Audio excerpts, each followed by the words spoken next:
Good morning, everybody. Hope you're all waking up to a good day today.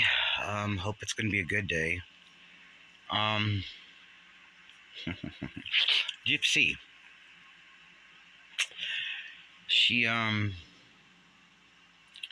she said she was going to take a break from social media, and then she comes back with this long paragraph text. I'm not gonna or quit asking me for personal information about my it's gonna be my screenshot once I get it uploaded to YouTube, so y'all can read it for yourself. I'm sure y'all have seen it already. I'm sure, but she says I'm not a celebrity. Well, quit making yourself seem like you are, because you're meeting with Kim Kardashian for prison reform and God knows what else, trying to get into their lives. If y'all have noticed, the Kardashians aren't doing too well right now. Okay. Kris Jenner is in a little bit of hot water with P. Diddy and his his freak parties and stuff like that, and trafficking and just drugs, and Bieber and everybody. I really don't think there's one person in the rap community that hasn't been around Diddy and his freak off parties. So I mean, Gypsy is a trip, man. She is a trip.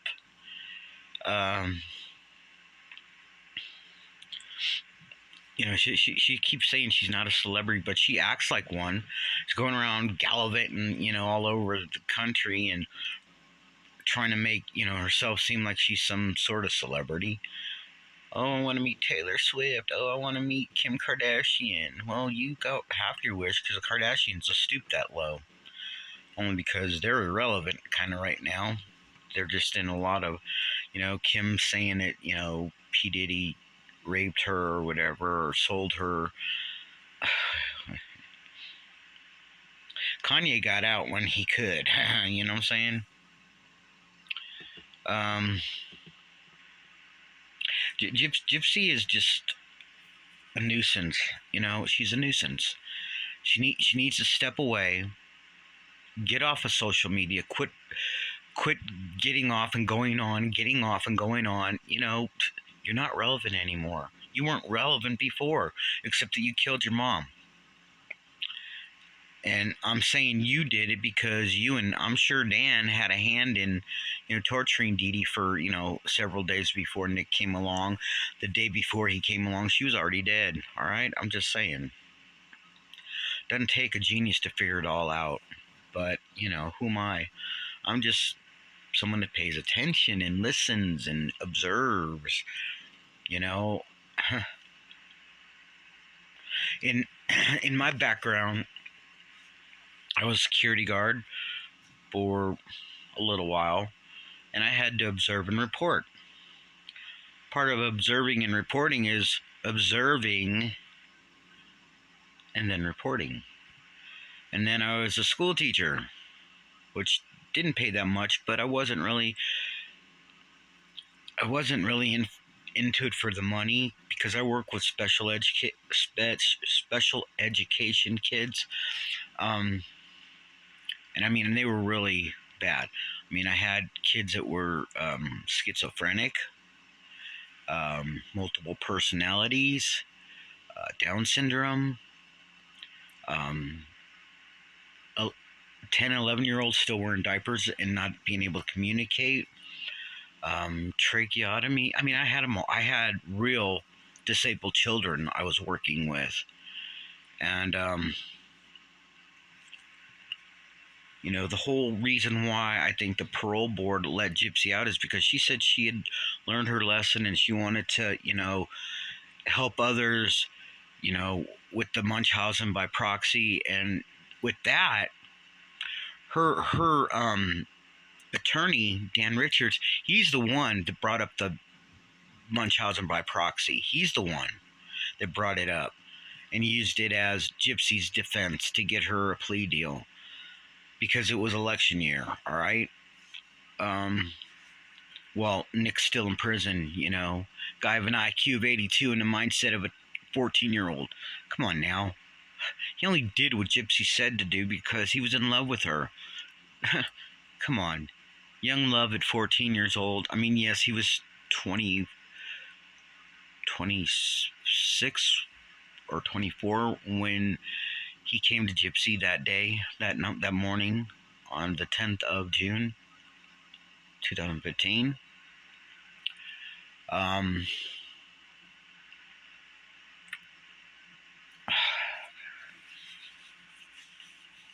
Gypsy's trying to make herself relevant to the world, all right?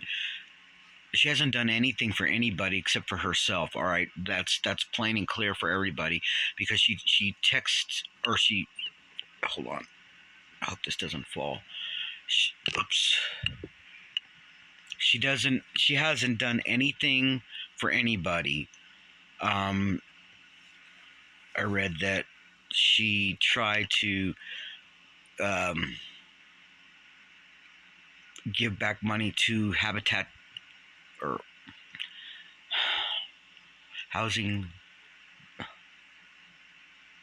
the Habitat place where they make houses for poor people or people with disabilities. I'm sorry, I can't think right now. I've got a massive headache. I banged my head yesterday. I don't know if you can see it. There's a little lump. It's like right there. It hurts. Anyway, I was helping my friend find some tools, and I got smacked in the head with my screen door. Smacked me hard. It hurt a lot. Anyway, so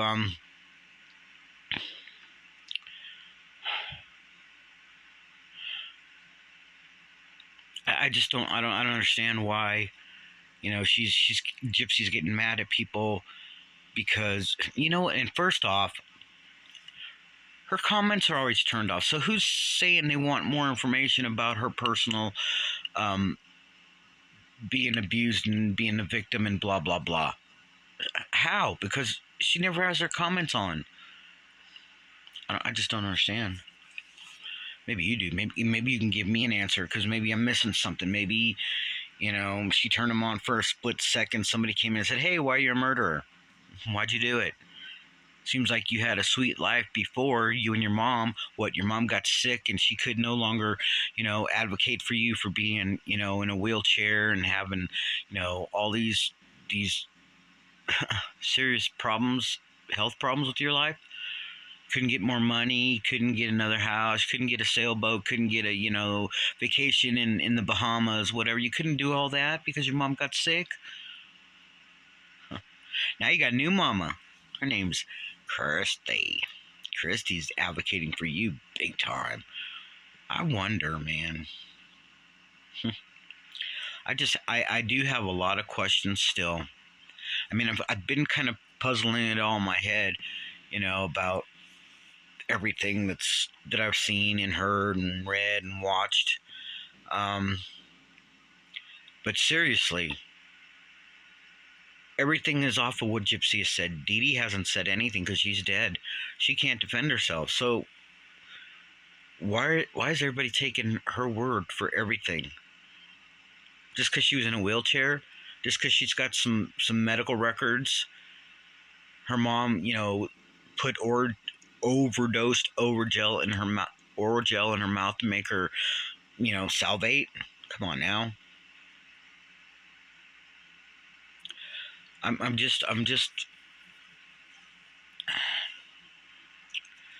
baffled because there's those several days that Dee Dee was being tortured.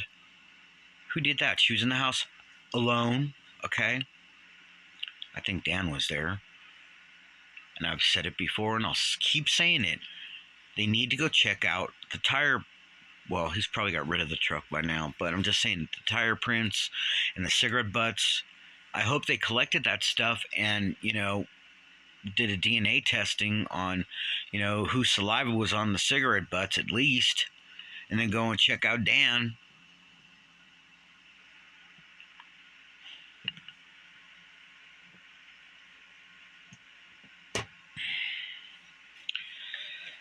Oh boy, the devil gets his dues, baby. The devil gets his dues. When I believe Dee Dee and Dan tortured, Dee Dee, when Gypsy and Dan tortured Dee Dee for several days, and don't tell me that Gypsy didn't have the rage to do it because, or at least to nearly decapitate Dee Dee, because that's what happened. Not just a little cut and there's a little bit of blood. She almost decapitated her mother, okay? She had the rage. She tried to shoot her mother already with a BB gun, which she thought was a real gun. So don't tell me she didn't have it in her to do it. Oh, I love my mom. We're best friends. I could never hurt. Bull crap, man. Bull crap.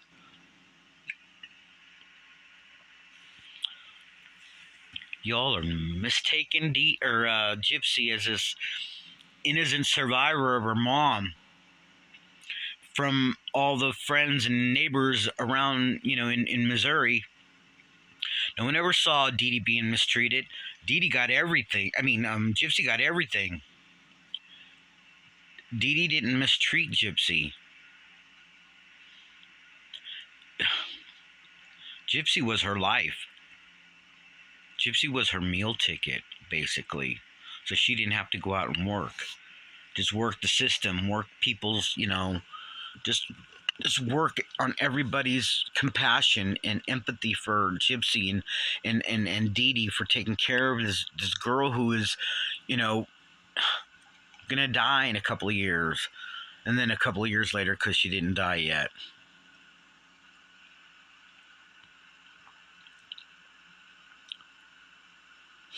Jesus.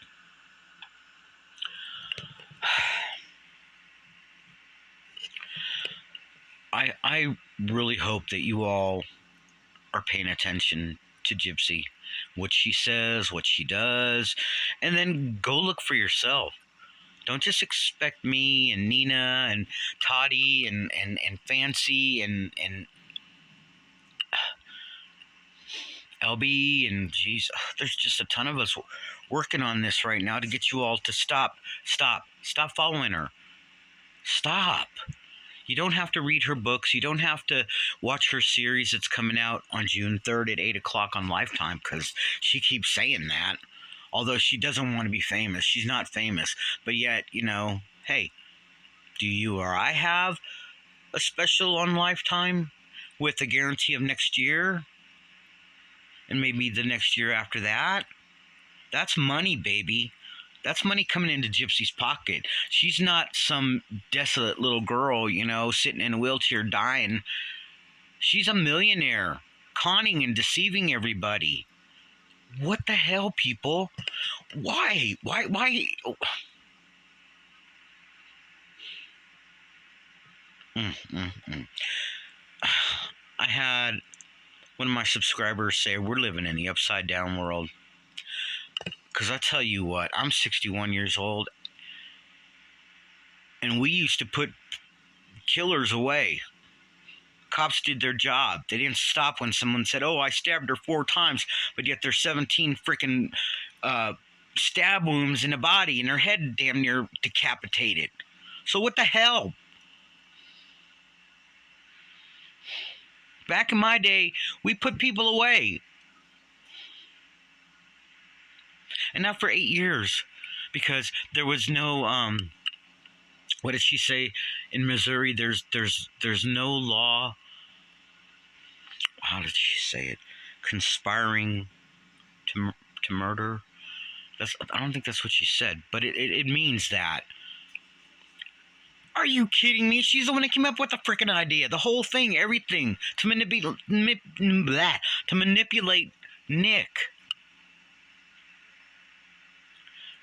To manipulate Nick. Because she bought a one-way ticket for him. Why wouldn't she have bought him a round trip? Why wouldn't she have bought a round trip or a one-way for herself to leave, Missouri to go to Wisconsin? Why? Because she thought she was going to pin it all on him and he was going to go to prison, and it didn't work out that way. Dan bailed on her and said, "You're on your own, baby. I'm not involved with this." But you are, Dan. You are. Trust me. I know you are. But you're in prison now for 10 years for something or another. And, it just doesn't surprise me. This does not surprise me that you're in prison for something else. And as far as Ryan's going, dude, yeah, you've lost weight. Leave her alone. She's trouble. Hasn't she proved that to you already? She's trouble. She don't want you. Oh, wait.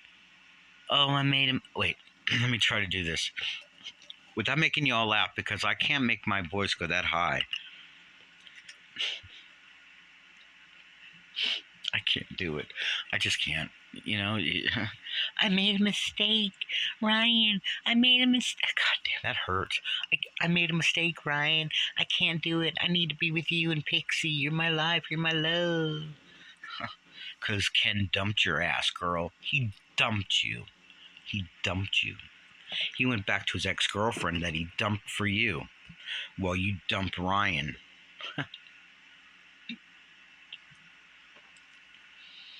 It's just a big shit show, everybody. Just a big shit show. It's the Gypsy Shit Show. That's the show I'll watch. Her making a complete... Well, she's already doing that. That's for free. So, yeah, I don't know. Oh, my God. I appreciate Gypsy making a fool of herself every day because, I've doubled my subscribers in 2.5, 3 weeks now. Or it took me 3 years to get to 307, and it kept going 37, 36, 37, 35. Now, I've got loyal subscribers that actually care what I'm saying about something that's important to everybody. This woman is out loose. She's loose. Out free, living her best life. Just don't get in her path because, my God, I just pray to God that there isn't another life lost because of this woman. Yes, Nick's mom overdosed on heroin. Dee Dee lost her life brutally to Gypsy and Dan. Poor Nick said, "I just did it 4 times. I'll apologize to everybody, but not to Dan." Dan? What's Dan got to do with his son? What's Dan got to do with it?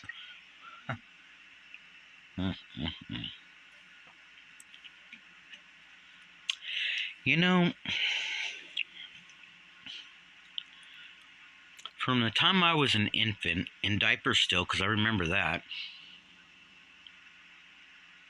till I was 12 years old. And I've mentioned this before. I'm not proud of it.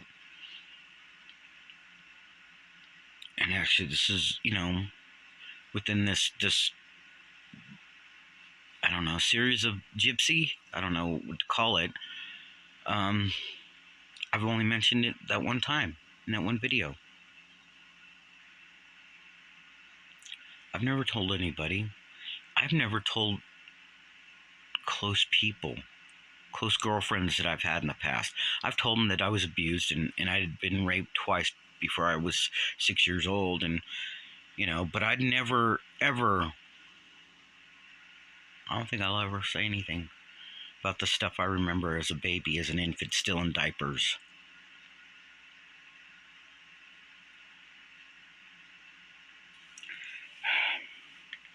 Because that's their cross to bear that did it to me.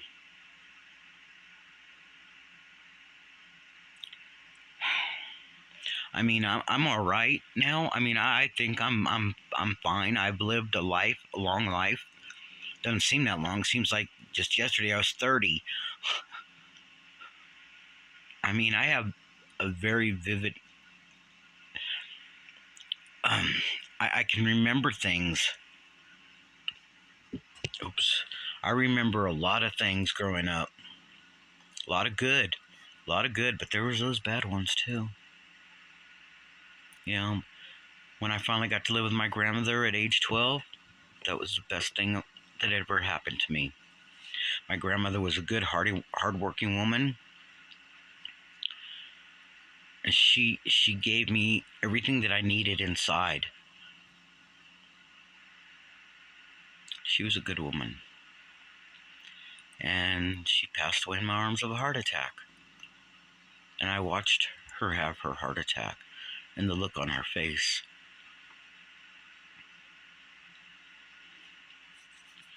And that's all I could remember of my grandmother, is her having her heart attack after she passed away in my arms. And then months later, she came to me in a dream. She was on a ranch, sitting on a... It looked like the pictures from, that guy, what's his name? Wayne Newton, on his ranch. That's what I imagined that's where she was, because she liked going she liked traveling around a little bit after she retired, you know? But she came to me in a dream. She was smiling and waving. I was standing up on a deck, and she was down below, sitting on a bench table, waving and smiling, just being so happy. And from that point on, she kept coming to me in my dreams to see if I was all right about everything, all right? But before my grandmother had her heart attack in my arms and left, she had gotten sick in the bathroom. I was sleeping, and my mom was yelling for me to wake up, come in the front room to help her with grandma. And mom said, help her to bed. I got to clean up the bathroom, because I guess my grandmother had lung cancer, and I guess she had diarrhea all over the bathroom. She didn't make it or something. So my mom had to go clean it up. And just before we got to the bed, my grandmother looked over into the corner, and she says, I'm not ready to go yet. I'm not ready to go. I've still got things to do. And I'm like thinking, who is she talking to? I looked over there and didn't see anybody or anything. And that's what got me into ghost hunting. That's when I knew that after all this leaves, our spirit lives on, you know? And right now I live in Arizona, and over in the corner up there's a portal. And it's calmed down a lot because I've asked them to stop coming, because it was upsetting my cat, Tigger. And, but then, you know, that was in April 19, 2000.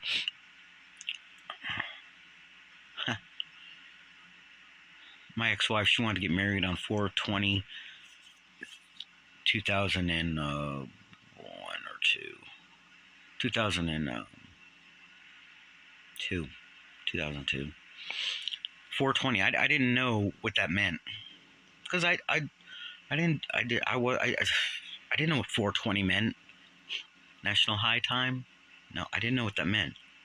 So my ex-wife made a joke out of my grandmother passing away on the 19th. And then, you know, my ex wanting to, you know, yeah. Then my mom died in 2009.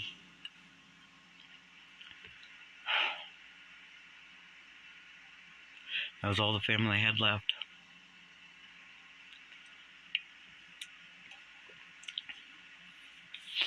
Anyway, I'm sorry this ended on a sad note. But, you know, let me tell you this. And this is another reason why it's even deeper now. Because when I moved to Kentucky in 2000, September 2000, I met my future wife, ex-wife now, on the internet. And I was new to the internet. I worked with computers, but I was never on the internet socializing and all that. It was back in 2000, okay?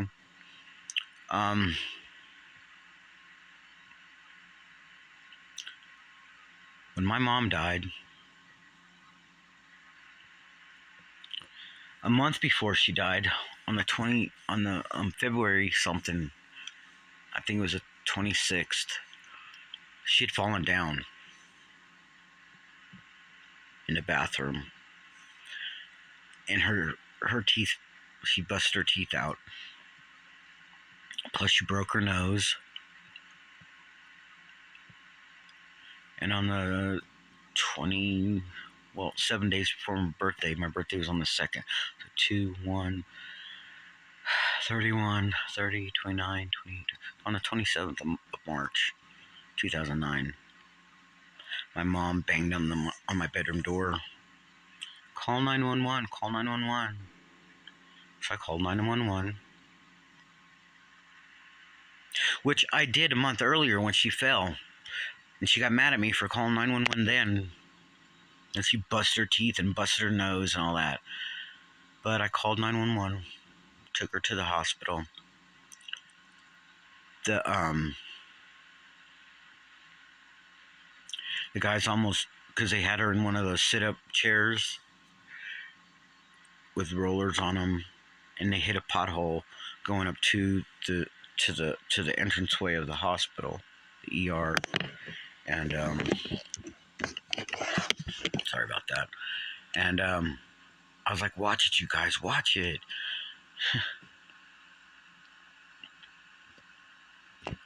So the doctor said he was going to take her back and do some testing and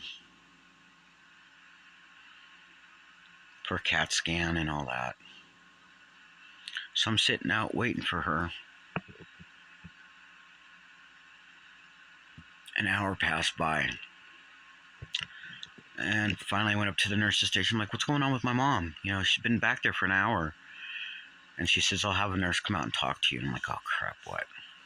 I didn't think what I thought she was going to say. That was the furthest thing from my mind. My mom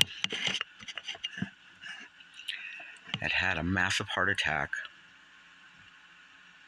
and died.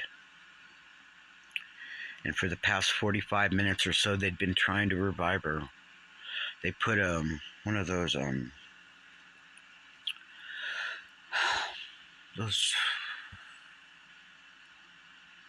things on her heart to make it beat. I can't remember what's called right now. I'm sure you all will know what I'm talking about. So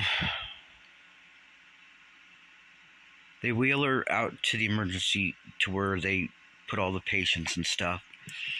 And of course my mom, she was non-responsive. Had one nurse sitting there, you know, squeezing the oxygen into her lungs.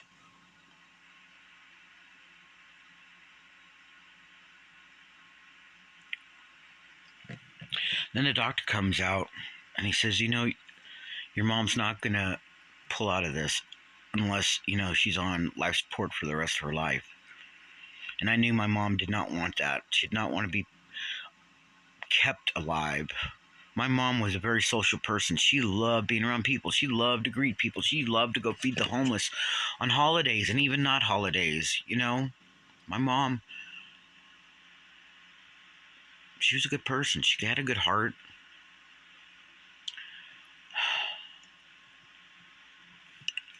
He said, you've got to make a decision.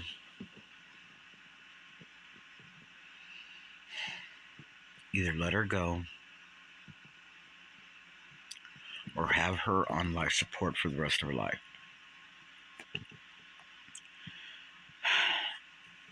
I said, can I think about it for a bit? And I thought, you know, my grandmother was alive. She didn't want to be resuscitated either. And I knew my mom did not want to live on life support. She wanted to see people and be around them, not, you know, be checked on every hour to make sure she's still breathing or whatever, you know. So I went to the nurse's station. I said, may I please speak to the doctor? He came out.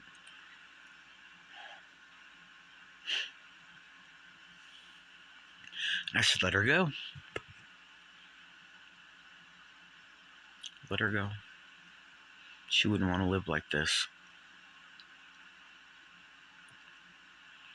So the day after, she left her body, I was sitting in her apartment. I was like, Mom, you and I always knew that Grandma was around.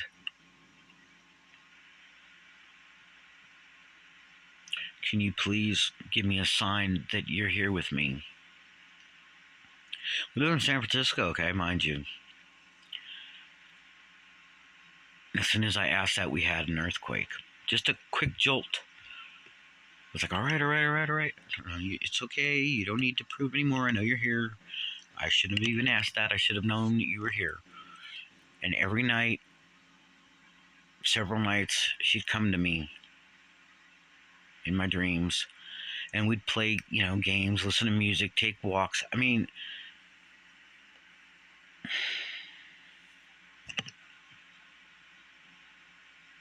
yeah. So anyway, Mom came to me years and years. My grandmother too. My aunt tried to slip in there a few times, and I'm like, nope, I don't want you here.